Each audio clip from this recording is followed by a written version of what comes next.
வணக்கம் மாணவர்களே.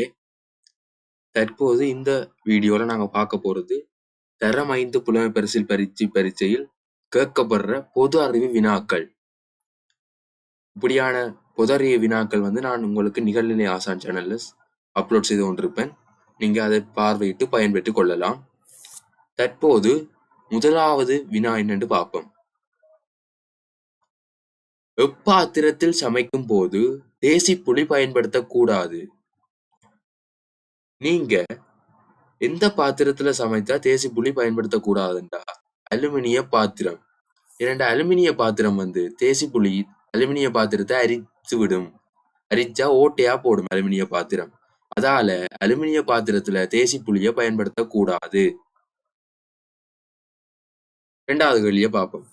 நாய் கடித்தால் செய்ய வேண்டிய முதலுதவி. இப்ப நாய் கடிச்சா நீங்க செய்ய வேண்டிய முதலுதவி என்ன செய்ய வேண்டும் என்றா, கடித்த இடத்தை சவர்க்காரமிட்டு தூய ஓடும் நீரினால் கழுவுதல். இப்ப நீங்க உங்களுக்கு இப்படி கேள்வி கேட்டா, நாய் கடித்தால் செய்ய வேண்டிய முதலுதவி கடித்த இடத்தை சவர்க்காரமிட்டு தூய ஓடும் நீரினால் கழுவுதல் என்று கொடுங்க. மூன்றாவது பார்ப்போம். வதிவிடச் சான்றிதழை பெற செல்ல வேண்டிய இடம். வதிவிடச் சான்றிதழை பெற செல்ல வேண்டிய இடம் கிராம சேவையாளர் அலுவலகம். நீங்க இந்த இடத்துல வசிக்கிறீங்கன்றது அவர் உறுதிப்படுத்தி தாரது வதிவிடச் சான்றிதழ். அது கிராம சேவையாளர்கிட்ட தான் போய் வாங்கணும். அது கிராம சேவையாளர் அலுவலகம். இதோட இன்னொன்றையும் சொல்றேன். ஆட்களை பதிவு செய்யும் திணைக்களம் ஆட்பதிவு திணைக்களம், அதாவது ஆள் அடையாள அட்டை, என்ஐசின்னு சொல்லுவாங்க, நேஷனல் ஐடென்டி கார்டு, அதை வழங்குற திணைக்களம் ஆட்பதிவு திணைக்களம். அடுத்ததை பார்ப்போம்.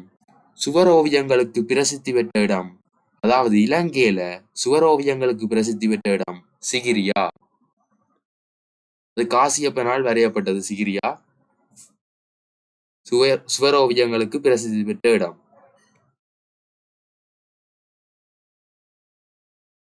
இரத்தினக்கல் அகழ்வின் போது பயன்படுத்தப்படும் கூடை நாம்புவ. நாம்பு என்ற ஒரு கூடை தான் பயன்படுத்தப்படுகிறது. ஞாபகத்துல வைத்துக் கொள்ளுங்க. இரத்தினக்கல் அதிக அளவில் காணப்படும் மாவட்டம். இதுல உங்களுக்கு ஒரு குழு இருக்கு. இரத்தினக்கல் என்றபடியா இரத்தினபுரி. அதுல மாவட்டத்தின் பேர்ல இரத்தினம் என்ற பெயர் வருகிறது. அதால நீங்க இலகுவா ஞாபகம் வச்சிருக்கலாம், இரத்தினபுரி. ஏழாவது பாப்பம். உதைபந்தாட்ட போட்டியில் உள்ள வீரர்களின் எண்ணிக்கை. ஃபுட்பால்ல உள்ள மொத்த வீரர்களின் எண்ணிக்கை 11 பேர்.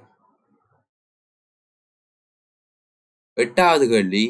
தேசப்படத்தில் சிறு வீதிகளை காட்ட பயன்படுத்தப்படும் நிறம் மஞ்சள். ஒன்பதாவது பாப்பம். வினாகிரி எங்கிருந்து பெறப்படுகிறது? வினாகிரியை உற்பத்தி செய்யறது தென்னை மரத்தில் இருந்து. வினாகிரி உற்பத்தி செய்யப்படுறது தென்னை மரத்தில் இருந்து. இது போன்று பல பொதறிவு வினாக்களை அறிந்து கொள்ள நிகழ்நிலை ஆசான் சேனலை சப்ஸ்கிரைப் பண்ணுங்க. மறக்காம ஷேர் பண்ணுங்க, லைக் பண்ணுங்க. நன்றி.